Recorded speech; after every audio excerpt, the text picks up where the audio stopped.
Hello friends, आज जिस movie की मैं आपको स्टोरी एक्सप्लेन करने जा रहा हूँ उस मूवी का नाम है ए नाइटमेयर ऑन एल्म स्ट्रीट। ये मूवी का पहला पार्ट है। चलिए शुरू करते हैं। कहानी की शुरुआत में दिखाते हैं कि टीना किसी से डर के भाग रही होती है। जब ही कोई टीना का खून कर देता है और फिर टीना की आँख खुल जाती है और जोर से चिल्लाती है, जिसकी आवाज़ सुन के टीना की मॉम आ जाती है। टीना की मॉम बोलती है, क्या हुआ बेटा? तो टीना बोलती है, बुरा सपना देखा मॉम। फिर टीना की माँ बोलती है, तुम्हारे कपड़े कैसे फट गए? फिर टीना अपने कपड़ों को देखती है और सोचती है कि ये कपड़े तो सपने में उस अजीब इंसान ने फाड़े थे। अगले दिन टीना अपने दोस्तों के साथ स्कूल जा रही होती है और अपने दोस्तों को अपने सपने के बारे में बताती है कि उसने एक बुरा सपना देखा जिसमें उसको किसी ने जान से मार दिया है। टीना आगे बोलती है कि ऐसा लगता है जैसे मैं मरने वाली हूँ, जब भी मुझे ऐसे बुरे सपने आ रहे हैं। अब उसी रात टीना की माँ अपने बॉयफ्रेंड के साथ कहीं घूमने गई होती है और टीना अपने घर में अकेली होती है। उसको डर लग रहा होता है तो वो अपने दोस्तों को बुला लेती है, नैन्सी एंड ग्लेन, जो उस दिन पूरी रात टीना के घर में रहने वाले होते हैं। तभी ग्लेन अपनी मॉम को कॉल करता है और उनसे झूठ बोलता है कि वो अपने कजन के यहाँ है, पर असल में ग्लेन टीना के घर में रुका होता है नैन्सी के साथ।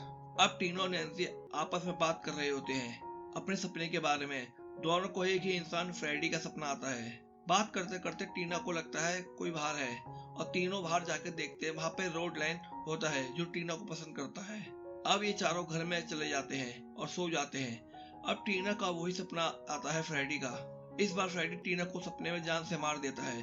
उधर रोड लाइन को कुछ समझ नहीं आ रहा होता है आखिर टीना को कौन मार रहा है, जिससे उसका खून निकल रहा है, जिसको देखकर रोड लाइन डर जाता है और टीना के घर से भाग जाता है। तभी रूम के अंदर नैन्सी और ग्लेन आते हैं जो टीना को मरा हुआ पाते हैं और फिर नैन्सी पुलिस को कॉल करती है। अब पुलिस स्टेशन में नैन्सी अपनी मॉम के साथ बैठी होती है। जब भी वहाँ डोनाल्ड आता है जो नैन्सी का पिता और एक पुलिस ऑफिसर होता है, और वो नैन्सी से पूछता है कि तुम तीनों टीना की रात को क्या कर रहे थे। नैन्सी बोलती है, टीना को डर लग रहा था, उसको कोई जान से मारने वाला है, उसकी मॉम भी घर पे नहीं थी, इसलिए मैं उसके साथ घर पे रुकी हुई थी। टीना की मौत से नैन्सी भी सदमे में थी। कुछ दिन बाद नैन्सी अपने स्कूल जा रही होती है पर उसकी मॉम मना करती है, पर नैन्सी जिद करती है और स्कूल के लिए निकल जाती है। तभी रास्ते में नैन्सी को रोड लाइन मिलता है जो नैन्सी को सब कुछ बताने के लिए आता है, पर वहां तभी नैन्सी के पिता और बाकी पुलिस वाले आ जाते हैं और रेड लोन को पकड़ लेते हैं। नैन्सी अपने पिता से बोलती है कि आपने मेरा इस्तेमाल किया रोड लाइन को पकड़ने के लिए, और नैन्सी गुस्से होकर स्कूल चली जाती है। अब नैन्सी अपनी क्लास में बैठी होती है और जब ही नैन्सी की आंख लग जाती है और फिर नैन्सी को टीना दिखाई देती है जो उसको बुला रही होती है। नैन्सी टीना के पीछे जाती है। नैन्सी को पता नहीं चलता है कि वो सपना देख रही है और तभी वहाँ फ्रेडी आ जाता है और नैन्सी डर से भागने लगती है।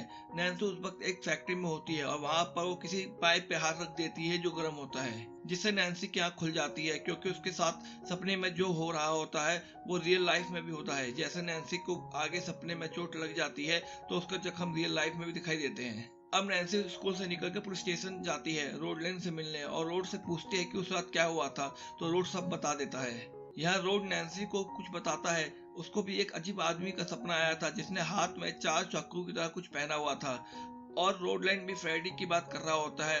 नैन्सी सारी बात सुन के वहां से चली जाती है। अब नैन्सी घर आके नहा रही होती है और जब ही उसको बाथ टब में नींद आ जाती है और जैसे ही वो सोती है वहां फ्रेडी आ जाता है, उसको जान से मारने की कोशिश करता है और नैन्सी जोर जोर से चिल्ला रही होती है और अपनी मॉम को बुला रही होती है। फिर नैन्सी की नींद खुल जाती है और बच जाती है। अब दिखाते हैं नैन्सी अपने रूम में टीवी देख रही होती है। तभी उसके रूम में खिड़की से ग्लेन आ जाता है। अब नैन्सी ग्लेन को बोलती है, तुम मेरा काम करोगे? ग्लेन बोलता है, क्या?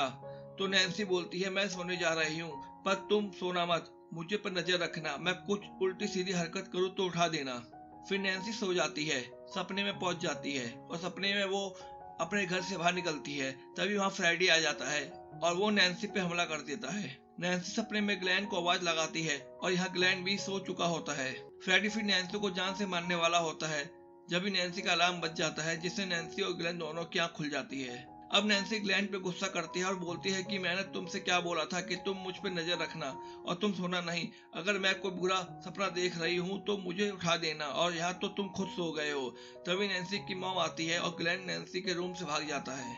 अब उसी रात नैन्सी और ग्लेन दोनों पुलिस स्टेशन जाते हैं। नैन्सी अपने पिता से बोलते हैं कि मुझे रोड लेन से एक बार मिलना है, उसकी जान को खतरा है। पहले तो उसके पिता मना करते हैं और फिर बाद में मान जाते हैं। उधर जेल में फ्रेडी रोडलैंड को जान से मार देता है और जैसे नैन्सी अपने पिता के साथ रोडलैंड की जेल में पहुंचती है तो वहां रोडलैंड मरा हुआ होता है। अब अगले दिन नैन्सी के पिता आते हैं और नैन्सी बोलते हैं कि कातिल अब भी जिंदा है। तो नैन्सी के पिता बोलते हैं कौन है कातिल। तो नैन्सी बोलती है मैं नहीं जानती वो कौन है, पर वो आदमी एक जला हुआ और अजीब सी हैट पहनता है और लाल और हरे कलर के स्वेटर पहनता है और वो हाथों में छुरियां इस्तेमाल करता है जैसे नखून हो। ये सारी बात नैन्सी की मॉम सुन रही होती है जैसे वो कुछ जानती है।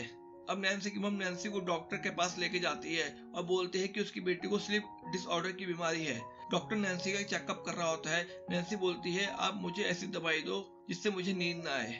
डॉक्टर नैन्सी का इलाज कर रहा होता है और वो उसको नींद की इंजेक्शन दे देता है जिससे नैन्सी सो जाती है। और फिर जब नैन्सी कुछ हलचल करती है बहुत तेज से, जिससे उसकी मॉम और डॉक्टर नैन्सी को जगा देते हैं। जैसे ही नैन्सी की आंख खुलती है तो नैन्सी के हाथ में चोट के निशान होते हैं, पर इस बार नैन्सी अपने साथ सपने में से फ्रेडी की हैट लेकर आ जाती है।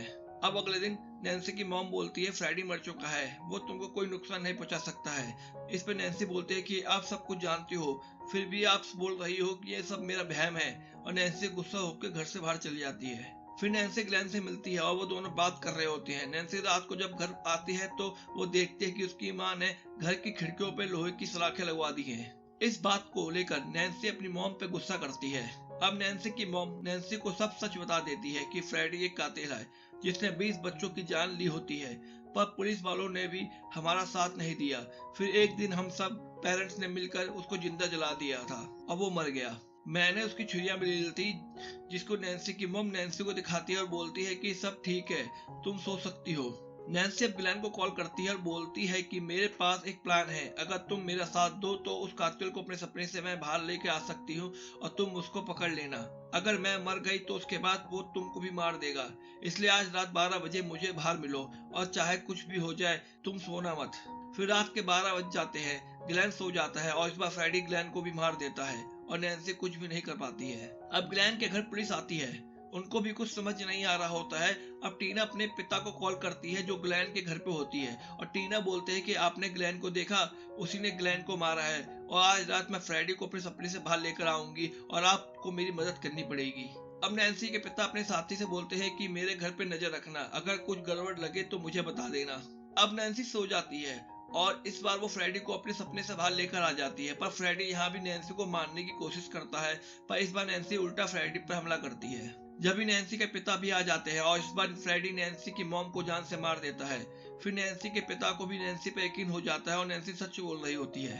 अब जैसे नैन्सी के पिता रूम से बाहर आते हैं वहाँ फिर से फ्रेडी आ जाता है। इस बार नैन्सी बोलती है कि ये सब एक सपना है और वो फ्रेडी से नहीं डरती है, और ये बोलकर वो फ्रेडी से मुंह घुमा लेती है। फिर फ्रेडी गायब हो जाता है। अगले दिन देखते हैं नैन्सी की मॉम उसके सारे फ्रेंड जिंदा होते हैं। नैन्सी अपने दोस्तों के साथ कार में बैठी जाती है और फिर ये कार आउट ऑफ कंट्रोल हो जाती है, अपने आप कहीं चली जाती है। और यहाँ पे एक बार फिर फ्रेडी आता है और नैन्सी की मॉम को दरवाजे की खिड़की से अंदर खींच लेता है और इसी के साथ ये कहानी खत्म हो जाती है। दोस्तों अगर ये स्टोरी आपको अच्छी लगी है तो वीडियो को लाइक एंड शेयर और मेरे इस चैनल को सब्सक्राइब करना। फिर मिलते हैं एक न्यू स्टोरी के साथ।